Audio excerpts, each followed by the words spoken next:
శ్రీ గణేశాయ నమః. శివానందలహరి 88వ శ్లోకం.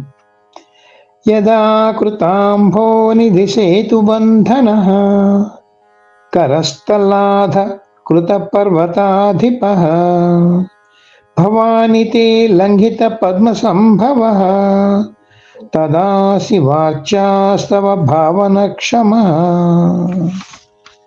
ఇక్కడ శంకర భగవత్పాదులు భక్తుని పరంగా శివుని వేడుకుంటున్నారండి. మహానుభావ, నేను ఏ విధంగా నీకు స్తోత్రం చేసినప్పుడు కూడా నీ అనుగ్రహం నాకు కలగడం లేదే.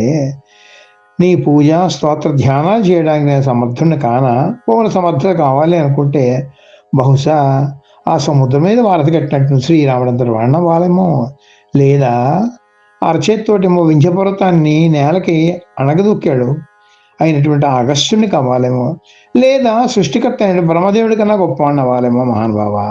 లేకపోతే నీ పూజా స్తోత్రాలు చేసే సామర్థ్యం నాకు లేదేమో అని అంటూ ఈ శ్లోకంలో ఏం చెప్తున్నారో చూద్దాం. శివ ఓ శుభంకరుడా, యదా అంభోనిధి సేతు బంధన కృత, ఎప్పుడు ఈ సముద్రం పైన వారధి నిర్మాణం చేయగలిగినటువంటి సమర్థుణ్ణి అవుతాను, అలాగే కరస్థల పర్వతాధిప అధకృత, అరచేత్తోటి ఆ వింధ్య పర్వతం యొక్క అహంకారాన్ని గర్వాన్ని అణచడానికి అణచబడిన సామర్థ్యం గలవాడిని అవుతాను.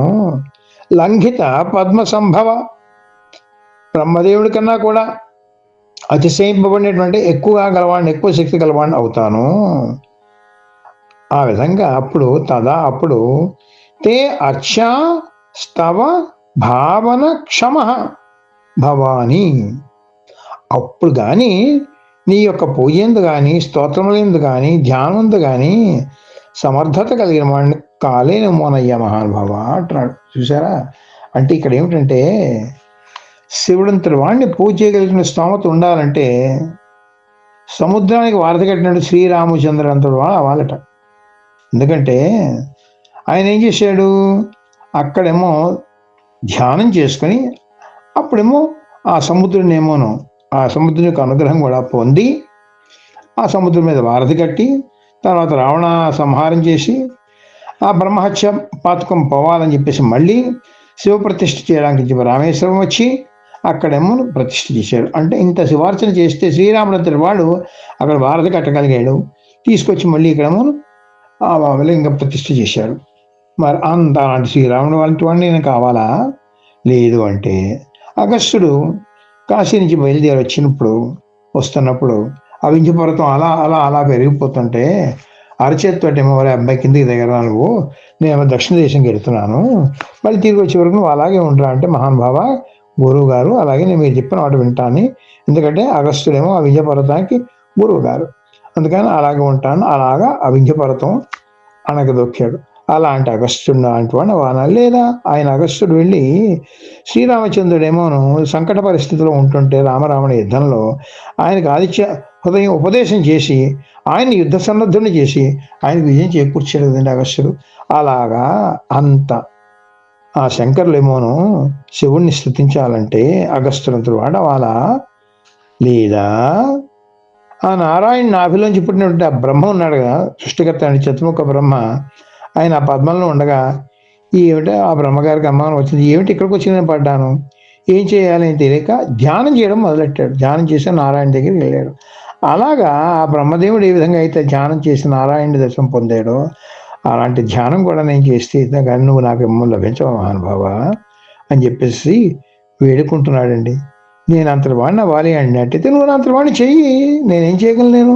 నేను త్రికరణ శుద్ధిగా నిన్ను పూజ చేయాలని నేను అనుకుంటున్నాను, కానీ నువ్వేమో నాకేమో అనుగ్రహం కలిగించడం లేదు. అలాంటి వాడిని కావాలి అనుకుంటే నువ్వే చేయాలి, నేనేం చేయగలనయ్యా అనేటువంటిది కూడా. అందుకని త్రికరణ శుద్ధిగా పూజ స్తుతి ధ్యానాలతో ఆరాధిస్తే ఈ శ్లోకంలో చెప్పినట్టుగా మనల్ని ఆ శివుడే శ్రీరాముడంతటి వాడిని కానీ అగస్త్యుడంతటి వాడిని కానీ లేదా చతుర్ముఖ బ్రహ్మ లాంటి వాడిని కానీ అంతకన్నా గొప్పవాడిని కానీ చేయగలడు. అప్పుడు మనం శుభానుగ్రహం పొందగలం అని ఈ శ్లోకంలో మనకు చెప్తున్నారు. కావాల్సింది ఏమిటి? ఇక్కడ పూర్తిగా త్రికరణ శుద్ధిగా శివధ్యానం చెయ్యాలి అనేటువంటి మంచి సందేశం ఇస్తున్నారు. దీని తర్వాత శ్లోకంలో కూడా అద్భుతమైనటువంటి సందేశం ఉంటున్నది. చాలా బాగుంటుంది. అది కూడా ఒక్కసారి చూద్దాం. శివానంద లహరి 89వ శ్లోకం. నతిభిర్నుతిభిస్త్వమీశ పూజా విధిభిర్ధ్యాన సమాధిభిర్న తుష్టః ధనుషా ముసలేన చాశ్మభిర్వా వదతే ప్రీతికరం తథా కరోమి. ఈ చమత్కారమైన భావనిస్తున్నారని దీనిలో శంకర భగవత్పాదులు. ఓ మహానుభావ శివ, నమస్కారాల చేత కానీ, స్తోత్రాల చేత కానీ, పూజల చేత కానీ, ధ్యానం చేత కానీ, సమాధుల చేత కానీ నువ్వు తృప్తి పడడం లేదు కదా. చెప్పు. ఇంకా పురాణాల్లో చూశాగా, గాథలు విన్నాను. నువ్వు వింటి దెబ్బలు తిన్నావు, రోకడి పొట్లు తిన్నావు, నీ మీద రాళ్ళు రువ్వారు, అప్పుడు కూడా నువ్వు ప్రీతి పొంది వాళ్ళకి అనుగ్రహించావు కదా. అందుకని ఈ రెండింటిలో నీకు ఏది ఇష్టమో చెప్పా, అలాగే చేస్తాను అంటున్నాడు. అది ఈ శ్లోకంలో ఎంత బాగా చెప్తున్నారో చూద్దామా. ఈశః, ఓ ఈశ్వరుడా, త్వం నతిభిః, నువ్వు నమస్కారం చేత కానీ, నుతిభిః స్తోత్రము చేత కానీ, పూజా విధిభిః పూజా విధానముల చేత కానీ, ధ్యాన సమాధిభిః ధ్యాన సమాధుల చేత కానీ తృప్తి పడడం లేదు కదా. లేకపోతే చెప్పు, ఇంకో మార్గం చెప్తాను. ధనుష దెబ్బల చేత, ఇంటి దెబ్బల చేత కానీ, ముసలైన రోకల పొట్ల చేత కానీ, ఆశ్మభిర్వా రాళ్ళు రువ్వడం చేత కానీ, తుష్టః తే, నీవేమో ఈ విధంగా సంతోషిస్తావా? ఎందుకంటే ఒక విధంగా అయితే నీకు పూజలు వాటితో నీకు సంతోషం కలగడం లేదు. ఈ విధంగా ఎవరు చేయమంటావు చెప్పు. ఈ రెండిట్లో ఏది నీకు ఇష్టం చెప్పు. తే ప్రీతికరం, నీకు రెండిట్లో ఏది విషయమో చెప్పు. అది చెప్పు. తథా కరోమి, ఆ విధంగానే చేస్తాను అంటున్నాడు. అంటే చూడండి, ఇది మనకు తెలుసు. ఇక్కడ సామదాన భేద దండోపాయాలు ఉన్నట్లుగానే భక్తులు కూడా వివిధ మార్గాలు కూడా ఉన్నాయి అనే విషయం ఇక్కడ శంకర భగవత్పాదం మనకు తెలియజేస్తున్నామట. ఎందుకంటే సాత్వికమైనటువంటి పూజలు, స్తుతులు, ధ్యానాలు అదంతా ఒక రకం. ఇంకోటి ఏమిటి, శివుడితో దెబ్బలాడడం, రోకటి పాటలతోటి, రాళ్ళు రువ్వడంతో, వింటి దెబ్బలతో కూడా భగవంతుని ప్రసన్నం చేసుకోవడం, ఇది రెండో భక్తి అనమాట. ఇది చాలా విడ్డూరంగా ఉంటుంది. ఇది అదేమిటో ఎలా విషయం ఒక్కసారి చూద్దాం. అర్జునుడు శివుడిని మెప్పించి పాశుపతాస్త్రం సంపాదించిన సమయంలో ఏం చేశాడు, ఆ శివుడు గురించి తపస్సు చేస్తూ కూర్చున్నాడు. చేస్తుంటే అప్పుడు ఈ అర్జునుడిని పరీక్షించదలుచుకున్నాడు. పరీక్షించదలుచుకుని ఏం చేశాడు, శివుడు కిరాత రూపం దాల్చి తపస్సు చేస్తున్నటువంటి అర్జునుడిని ఏదో విధంగా కయ్యంలోకి దింపాడు. ఆ కయ్యంలో అర్జునుడు ఏం చేశాడు, తన బాణాలని వృధా చేసుకున్నాడు. విల్లు కూడా విరిగిపోయింది. అప్పుడు ఆ విరిగిన వింటితోటేమో కిరాత రూపంలో ఉన్న శివుడిని తలపై కొట్టాట.